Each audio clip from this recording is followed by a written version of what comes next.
काल होता है इस ऐतिहासिक के अनुसार, अरण्य काल, बर्बर काल और सभ्य काल में हम मानते हैं वो हमारा पशु और ये अनाज होता है। नए फल फूलों को चढ़ावा करके तब हम अन्न ग्रहण करते हैं और चैत को नया साल के रूप में लेते हैं। तत्पश्चात धरती विवाह के रूप में हम सरहुल का त्यौहार भी मनाते चले जाते हैं। मेरा नाम है जलेश्वर उरांव, मैं राजी पढ़ा सरना प्रार्थना सभा भारत का राष्ट्रीय सलाहकार हूँ। जो हमारा आदिवासी समाज का जो शुद्ध रूप से जो परंपरागत तरीके से हमारे पुरखों ने जो चीज़ विरासत में हमको दिया, उस चीज़ से कहीं ना कहीं हम भटक करके हम वैदिक रीति रिवाज को भी एक साथ आत्मसात कर जो हमारा आइडेंटिटी है, हमारा जो पहचान है, उसको हम कहीं ना कहीं खोते जा रहे हैं। और इसको मद्देनज़र रखते हुए आज का चिंतन शिविर में हम तमाम उन बिंदुओं को जो हमारा संस्कार, चाहे वो विवाह संस्कार हो, चाहे वो जन्म संस्कार हो, चाहे वो मृत्यु संस्कार हो, और पर्व त्योहार, उत्सव, ये जो हमारा जो विरासत में मिला है वो कहीं ना कहीं वैदिक रीति रिवाजों से जो जिसको हम हिंदू संस्कृति भी कहते हैं, कहीं ना कहीं वो माइग्रेट हुआ है। और इस माइग्रेट का ही देन है कि आज बार बार पूरे देश में हमारा एक तीसरी आबादी होते हुए भी लोग हमेशा से ये कहते रहे हैं कि आदिवासी नहीं बल्कि सरना और सनातन दोनों एक है। जबकि आदिवासी का भाषा, आदिवासी का संस्कार, आदिवासी का संस्कृति, आदिवासी का त्यौहार सब कहीं ना कहीं प्रकृति से संबंधित है। और ये सिर्फ कल्पना पर आधारित नहीं बल्कि प्रकृति के अनुभव पर आधारित ये सारे संस्कार जो हमारा विरासत में मिला है, उसको मैं एक एक बिंदुओं में एक एक चीज़ को आपको थोड़ी थोड़ी बातों से अवगत कराना चाहूँगा। जैसे हमारा सोहराई का त्यौहार है, हमारा 3 काल होता है इस ऐतिहासिक के अनुसार, अरण्य काल, बर्बर काल और सभ्य काल। जब सभ्य काल में हमारे पूर्वज जब कृषि से लगा हुआ या कृषि में युग में जब प्रवेश किए तो सबसे पहले उन्होंने पशु को दोस्ती बनाया। भैंस, बकरी, कुत्ता, बिल्ली, बैल, गाय, इस सब को। और इससे क्या हुआ कि उससे लोग हल चला करके और एक खेती का सबसे बड़ा माध्यम बनाया और उसको लोग लक्ष्मी का रूप दिया। और उनको जो दिवाली में हम जो सोहराई का त्यौहार मनाते हैं, वो मुख्य रूप से हम जिसको लक्ष्मी का रूप उस पशु को मानते हैं और उसकी पूजा करते हैं। और जिस शक्ति की हम पूजा करते हैं, जिसको हम कहते हैं गोरिया देव, जो एक हमारा पूर्वजों ने विश्वास कर उस गोरिया देव को मनाने के लिए जो गुहाल में पूजा किया और अन्न धन खिला करके उस लक्ष्मी के रूप में उसको सम्मान दिया, जो सोहराई के रूप में त्यौहार के रूप में मनाया जाता है। लेकिन कहीं ना कहीं हिंदू वैदिक रीति रिवाज के अनुसार श्रीलंका विजय करके जब राम वापस आते हैं 22 दिन में अयोध्या, उसके यादगारी में जो दीप जलाते हैं, उस दीप जलाने का त्यौहार और इस सोहराई का जो हमारा पर्व है, इसको एक सम्मिलित करके और उसको लोग धनतेरस का रूप दे दिया, जो सोना चांदी रुपया पैसा को लोग माना। जबकि आदिवासी परंपरा के अनुसार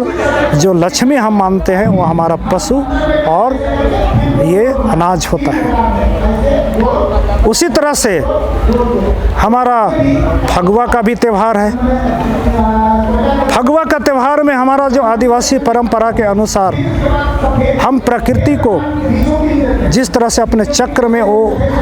कक्षा में 365 दिन में एक जगह जब वो वापस आती है तो वो 3 ऋतुओं को अलग अलग परिवर्तन के साथ आती है, जाड़ा, गर्मी और बरसात। और उसके बाद में एक फिर नए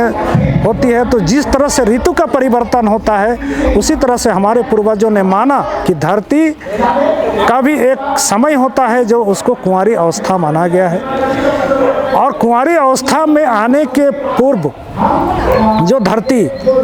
अपने साथ पुराने चीज़ों को त्याग करके नए चीज़ों को लेकर आती है,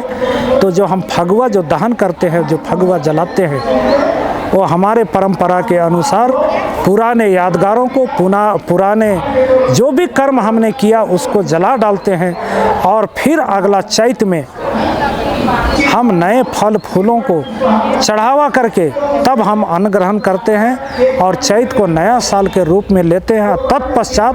धरती विवाह के रूप में हम सरहुल का त्यौहार भी मनाते चले जाते हैं। और इसलिए आदिवासी परंपरा में रंग खेलने गुलाल खेलने की प्रवृत्ति नहीं है, परंतु वैदिक रीति रिवाज के अनुसार उसको सम्मिलित करके फगुआ का जो महत्व था उसको मिटा करके लोग होली का महत्व को ज़्यादा तरजीह देने लगे हैं, जो ये आदिवासी समाज के लिए सबसे बड़ा भूल है। जो आने वाला कल हमारे विरासत को या आने वाला पीढ़ी को हम कहीं ना कहीं अपना पहचान से अपना स्वाभिमान से भटकाने की राह पर हैं। इसी तरह से हमारा और एक होता है दशहरा का त्यौहार। जो दशहरा का त्यौहार आदिवासी से संबंधित त्यौहार नहीं है, परंतु बावजूद लोग चूँकि आदिवासी हिंदुओं के अनुसार महिषासुर वध, लेकिन मान्यता है कि वो महिषासुर एक आदिवासी राजा था, उसको लोग आर्यों ने यहाँ पर अपना शासन सत्ता हथियाने के लिए उसको छल कपट करके दुर्गा के माध्यम से उसका वध करवाया गया और उसको आज दुर्गा देवी का दर्जा देते हैं, जबकि वो आदिवासी राजा को मारा है। धन्य है आदिवासी समाज जो अपने पुरखों को भी मान करके माने वध करके, वध का मतलब होता है हत्या यानी जायज हत्या, तो इस तरह से इसको जायज हत्या के रूप में दे करके हमारे पुरखों को पूरे राजपाट को हथिया करके आज भी आदिवासी को हाशिए में डाल दिया गया, जबकि देश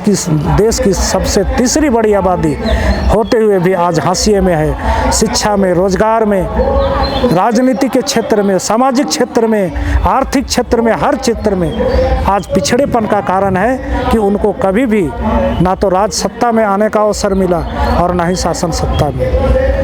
और उसी का नतीजा है कि आज हमको अपना मान सम्मान स्वाभिमान एवं अपनी पहचान जब बनेगी तो ही हमारा सब हक अधिकार सब कुछ सुरक्षित होगा और मान सम्मान हमारा सुरक्षित होगा। इसके लिए हमको हमारा जो भी हमारा धर्म संस्कृति परंपरा जो विकृत हो गई है, वैदिक रीति रिवाजों से माइग्रेट हो गया है, यानी उससे एक दूसरे का खिचड़ी जो हो गया है, उसको शुद्ध रूप से पारंपरिक हमारे पुरखों के बताए मार्ग पर चलने का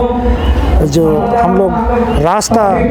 निकाले हैं वो प्रशिक्षण शिविर के माध्यम से लोगों को बताने का कार्य कर रहे हैं।